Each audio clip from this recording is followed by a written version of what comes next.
you very much, Ben. I really appreciate you having me on one of these sessions, and good evening to everyone. I'm really glad today to be here presenting issues around how do our businesses survive during this disruption. And for us, it's tricky because we are in the middle of the disruption. It's not a season that we are through. And so as we think about our businesses, the question is then what are the strategies we need to employ to be able to survive this disruption that we are going through? And then more importantly, how are we positioning ourselves for the future? So I have a few slides. I hope I've shared my screen. Give me a minute. Sorry, let me just move this.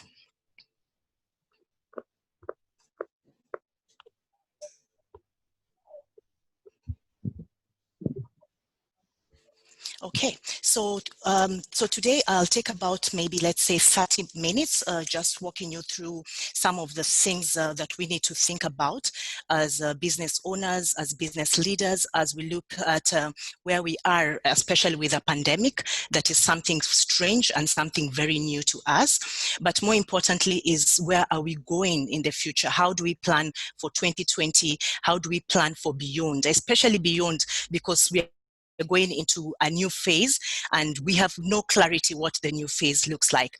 So before I go into the presentations, I'll just give you a bit of background on who I am. So my name is Titianne Donde. I'm currently the Director for Business Incubation and Commercialization at the Center for Agriculture Transformation. I am based in Lilongwe, Malawi. I've not always been based here. I've just been here now for about 4 months. Prior to this, I've always worked out of Nairobi. I've had a few roles that take care of the region. So sometimes I was taking care of Kenya, Uganda, Tanzania, and Rwanda, but mainly based in Nairobi. And I started out my career as a banker. And in banking, I was fortunate to start out in the business banking unit. So from a relationship aspect and also as an analyst, looking at the numbers for businesses, looking at their balance sheet and their income statement and seeing what the numbers say about businesses. Then I moved to the development sector about 8 years ago, and my main role has been growing businesses that are in the agricultural sector and supporting sectors. And right now I'm on an incubation role, a role that I'm carrying on from my previous role back home in Kenya. I think we have a bit of background noise. I'll request that if you kindly mute your calls. Thank you.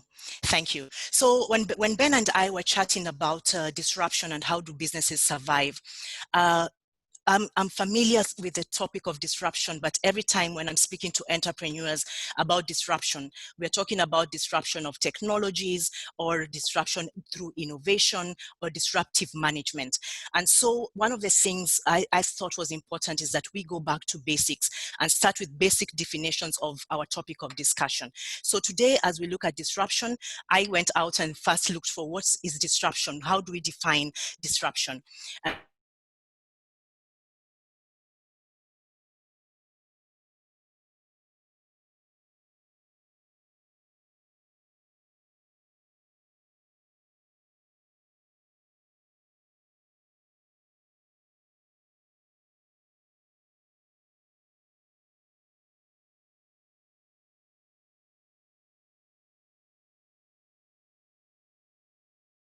Maybe the farthest you thought was a political threats.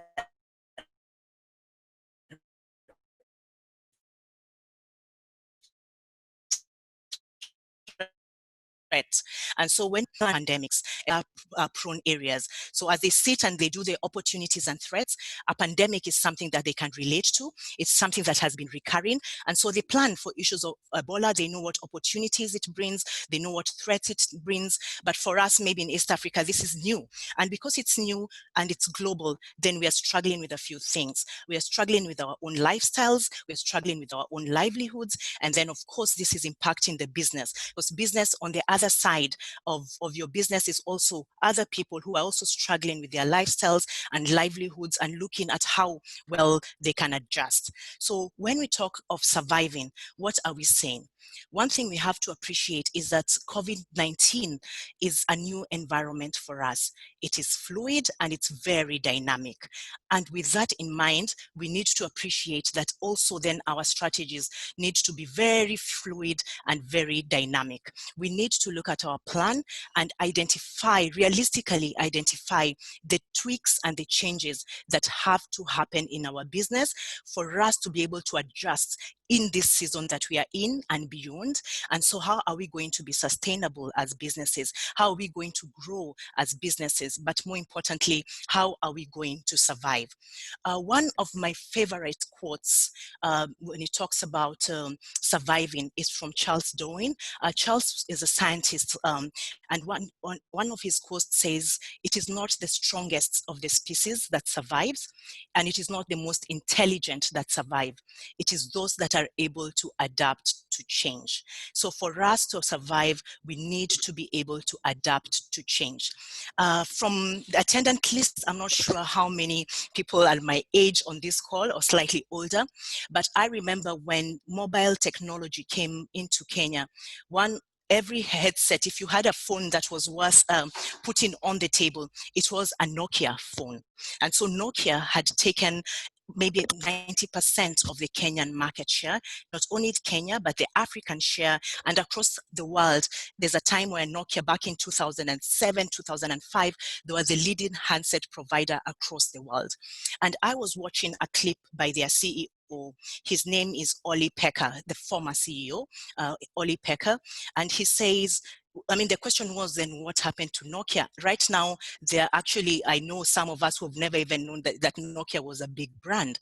And so the question was, what happened? How do you move from being a giant, a market leader, and now you're just scrambling to re-enter markets and to redesign handsets, and like you're playing catch up?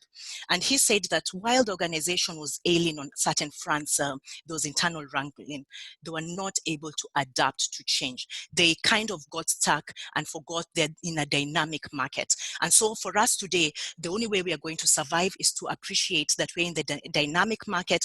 We need to be able to adapt, and adapt means we move with things as they are moving. We cannot get stuck in our ways. So just to give you a high overview, and this slide is focused more on Kenya because more of the participants were from Kenya.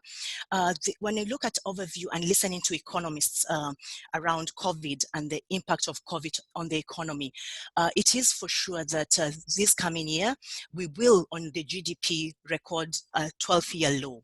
Now, we've been recording growth of between 5 and 6%, and it is projected that this year the Kenyan economy will grow between maybe 1 or 2.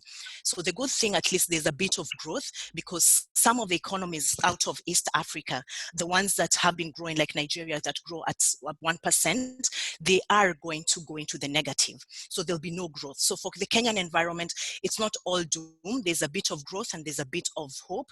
And so the question was why?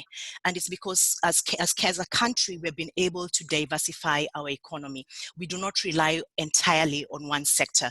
We have a bit of agriculture, we have a bit of capital, human capital exploitation, we are good in IT. So we have sectors that feed into our GDP, and so they kind of act as shock absorbers, unlike economies that purely depend like on mining and oil. And if that is triggered in the wrong way, then the economy suffers. Now, sectors that will be most affected definitely will be hospitality, and mainly because of the stigma and the perception that comes with hospitality, sleeping in same beds, sharing plates and spoons. So hospitality will get a big hit from this. Some of our exports, especially our flowers into Europe, might not be in huge demand because consumer spending in Europe is expected to go down. And then as a nation, we'll suffer from the transportation sector, and not road transport,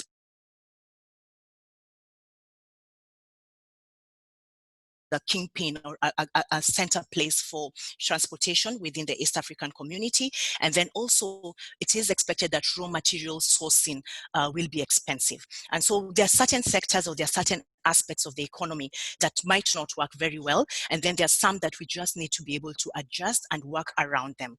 So today, my presentation will look at 6 things we need to do as entrepreneurs, and this is open for discussion. I think I'll present them, and then at the end of the session we can have a discussion. So the first thing we need to do, we need to prepare for the future based on the present. Another thing we need to do is manage our costs. I will talk about issues of retaining, innovating, digitizing, and building reserves. So our discussion will be based on these 6 pillars, and we'll look at what can work. And irrespective whether you are in a product or a service industry, this should apply. And so let's look at the first one. The first one, we're talking about preparing for the future based on the present. So the reality is that you and your business have been exposed to the impact of COVID, and some of it is positive and some of it negative. The reality is that we need to accept that our plans, our strategy, our game plan will be affected. I have met entrepreneurs who have made very heavy investments in their plans, whether it's in relationships or partnerships. They've been nurturing partnerships, and so they're coming into this year waiting for those partnerships to grow with expectation that those partnerships will blossom now. And the reality is COVID has happened, and some of them were international partnerships. There's been a setback on the international market, and people are feeling a bit disoriented. So the reality is we need to be able to accept that this has happened to us, and we need to think of plan B. Yes, there was plan A, there was plan B. If we have to think of plan F, this is the time to think about it. And how do we go about it? First, we need to analyze our business. I'd like us to all understand the components of our business, right from input to output, from the time we buy products to the time the customer takes it, from the time we start shaping up a service till the time the customer pays for that service. You should put all those activities into different compartments. So at input, what is your stock? What is your raw material? What is the process? Who are your partners? Is there a component around storage? How long are you staying with your stock? What goes faster? What becomes stale sitting in your stock? How are you looking at your pricing strategy? What percentages, what buffers have you created on your profitability? So whether it's a product or a service, you have to have an input and an output, and the activities in between them, you need to have a very clear understanding of what they are. So take a clean piece of paper, draw down your business from one end to another end to the time you get money for that product and service, and those are the different compartments of your business. Once you've done that, then you need to candidly understand what needs to be retained. Now, what needs to be retained are the activities or the partnerships or the structures that your business had pre-COVID, and now that you've been able to see your business in COVID, and when you look and project the future post-COVID, those activities, if retained, you're okay with them. You do not need to adjust them. And because this is not the time of fixing what is not broken, tick those things that are working. If they're working, we let them continue to work. Now, there are those things on your lists that need to be ramped up. They need to be scaled. They need to be grown. So maybe it was something you were doing pre-COVID in a minute way, and in the COVID season, you've realized you need to concentrate on it. Maybe it's installing IT, it's maybe digitizing or going the mobile payment way. Whatever it is that you need to be able to ramp up, this is the time you start taking it to the next level, and it becomes an area of focus in your plan going forward. So you're clear of what stays as it is, then you're clear about what needs to be scaled, what needs to be ramped up in your business. There are certain things in your business that will need to be tweaked. Now, tweaking is not changing. Tweaking is adjusting. So you look at your business and you look at some processes or some structures you have. You need to tweak a bit. You need to adjust it a bit. So for example, you're a bit reluctant to have pay bills because you don't want to have all these costs incurred for access to money.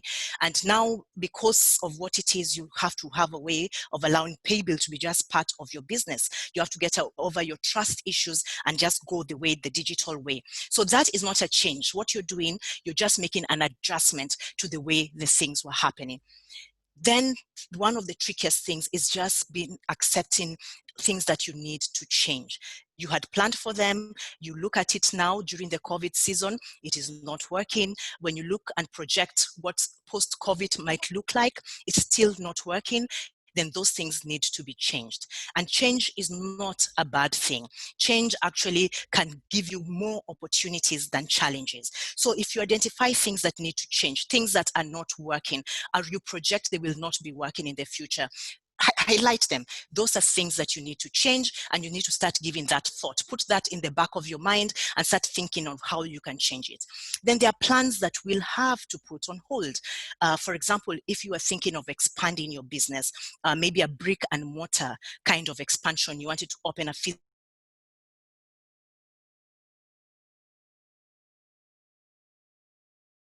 ramp up expansion, but for some of you, it might be a challenge and you need to be able to put it on hold. And sometimes you're just shelving it for the time being till you understand the future market, till you know where to put your money and where to invest in your business. So you just shelf it for the time being. And then there are things that you are doing that you just have to stop doing.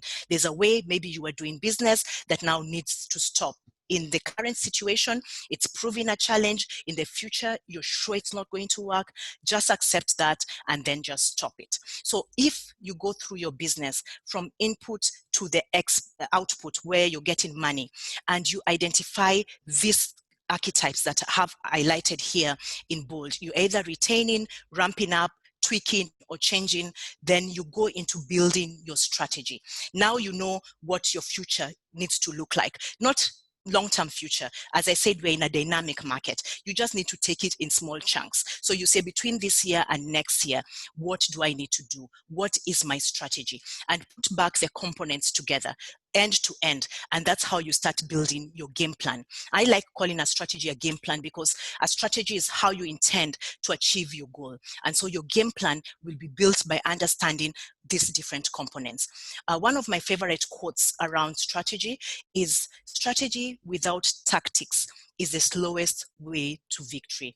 You can have a strategy, you know what your game plan is, but you do not understand the interplay between the different components of your business that will help you win that strategy. So you have a goal, you have a strategy on how you want to achieve that goal, but your day-to-day activities, your week-to-week activities, your tactics are not in place. And that's one of the slowest ways you're going to but if you have your day-to-day and you wake up and you're busy and you're doing your things and you do not have a strategy, you do not have a game plan that's taking you to the goal, then you'll just be making a lot of noise. And that's why it's very easy, even in this COVID time, for you to be busy and you're mark timing on the same spot because you're not being driven by a strategy. You need your strategy in place because your strategy is the one you break down into daily activities. Your activities then feed back into your strategy. So it's a win-win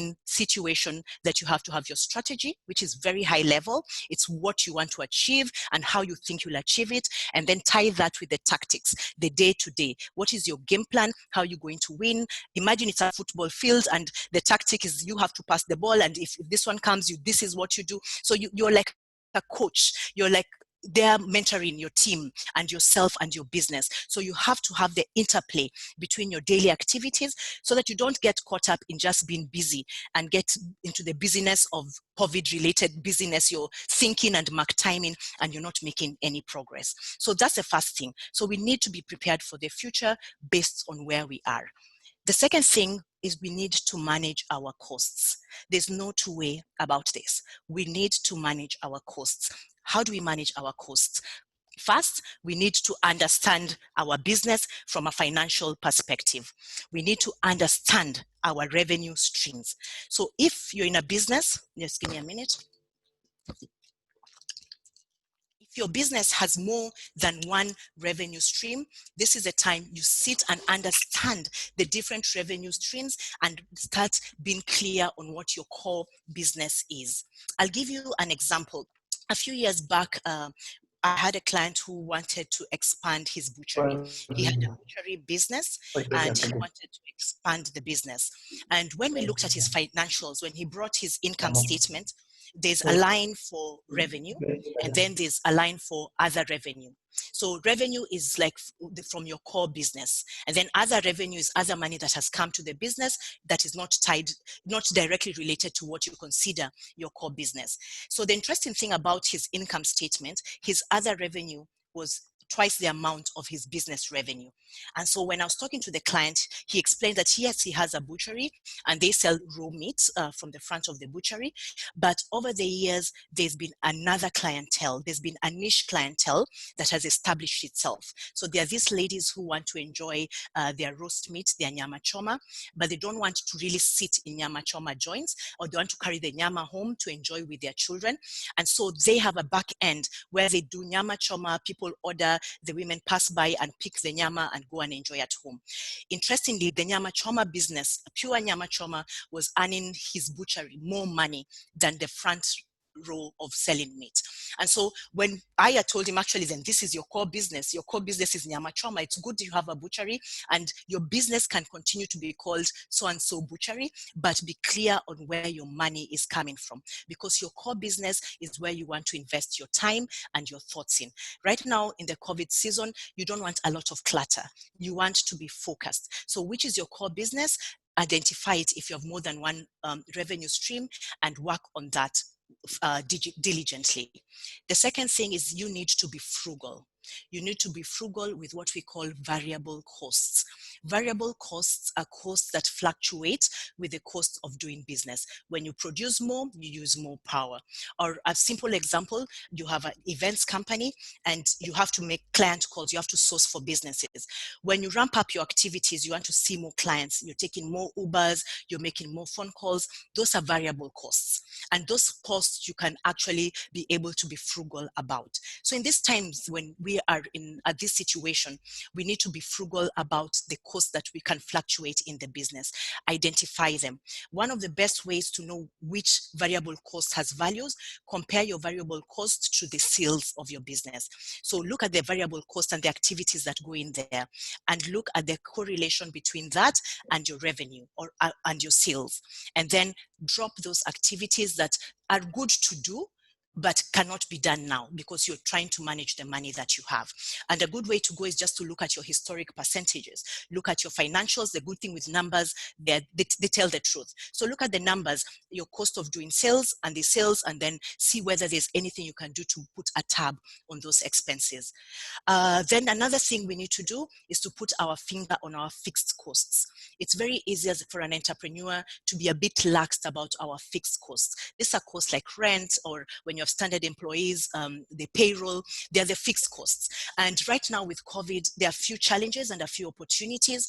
And now the question has been, what will happen to offices and real estate in general? Because now people have realized we can work from home and we can do it effectively. So maybe rent will go down. Maybe this is now an opportunity for you to negotiate with that supplier who has been giving you unfavorable terms, because now even his business is going to be impacted. So this is the time to negotiate with suppliers, change suppliers, and be more tactical about your fixed costs.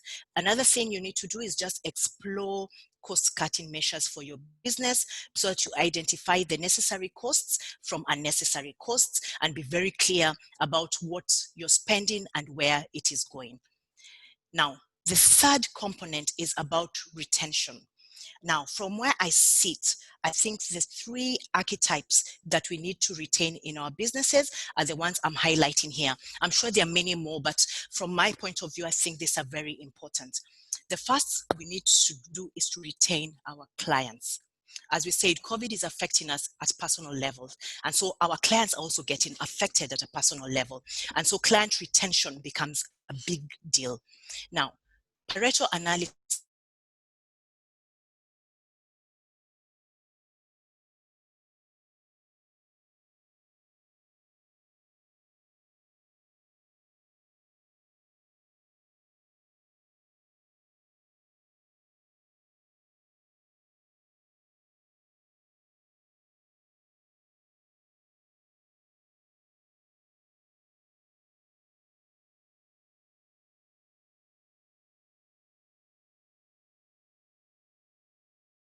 build in your business. They are forming the base, your revenue base. Now, the trick with this 80-20 rule when it comes to clients, the 80 that bring 20 tend to be our loudest clients. They're the ones who complain most. They're the ones who send the most emails. They're the loudest in the queues when things are not working. And so we find automatically those 80% who bring 20, we give them 80% of our time trying to sort them out. That needs to be flipped. You actually need to give 80% of your attention and care to the ones who bring 80% of revenue, and 20% of your level on care to the ones who bring 20% of your revenue. So once you understand that, then retention of clients becomes very easy, and your efforts are concentrated on the right aspects of your business and of your market. Take care of them all, but put more effort where you get more money from. And the thing about the 20%, the 80 who are allowed, the 20% who don't say anything, those are the clients that you lose very easily. They're the ones who will come, and if your pricing is not right, they will pay and they'll never just come back. Or if your service was bad, they will sit and bear through it, and then they will never just come back. So you don't even notice when they go because they are not loud. So it's important that you identify who they are and give them the highest level of quality business. Another person you need, another archetype that you need to think about is your staff.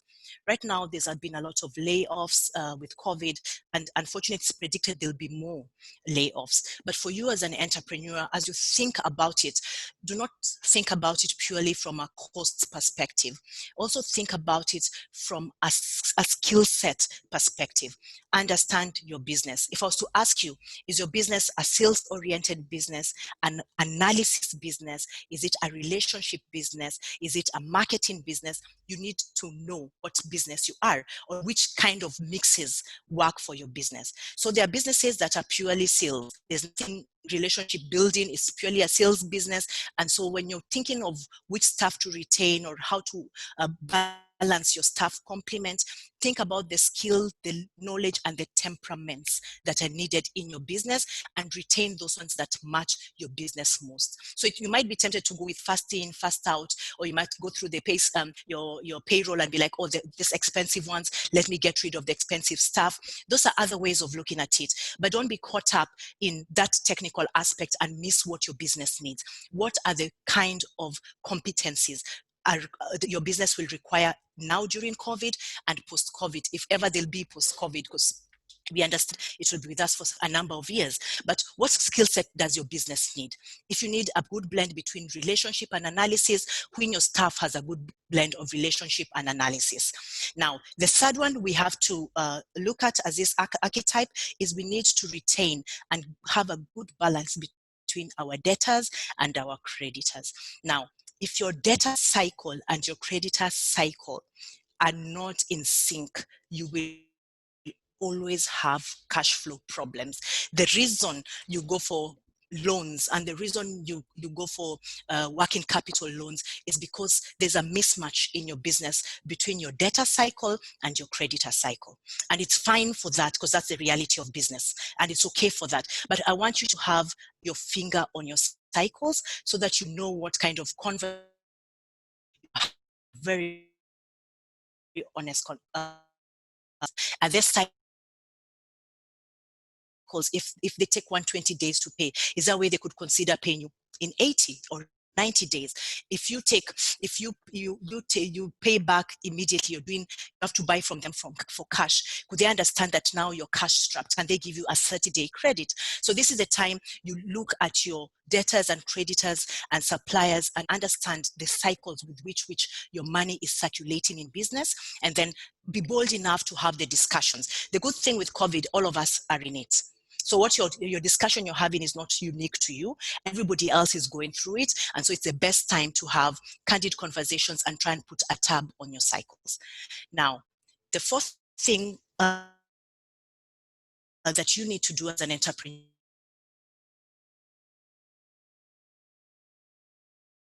continuously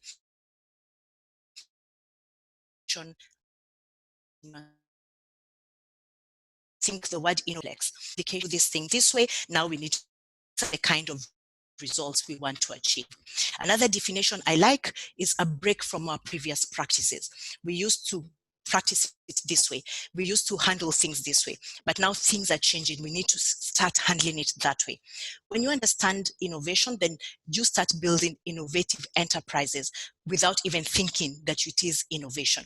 The best place to start is to start with continuous improvement. During COVID, one of the things we're going to do in our systems and our structures is look at how we are doing business and then work on continuous improvement. Every day, see how more effective, how efficient, continually improve your business practices. Every day you're focusing on how do we become better.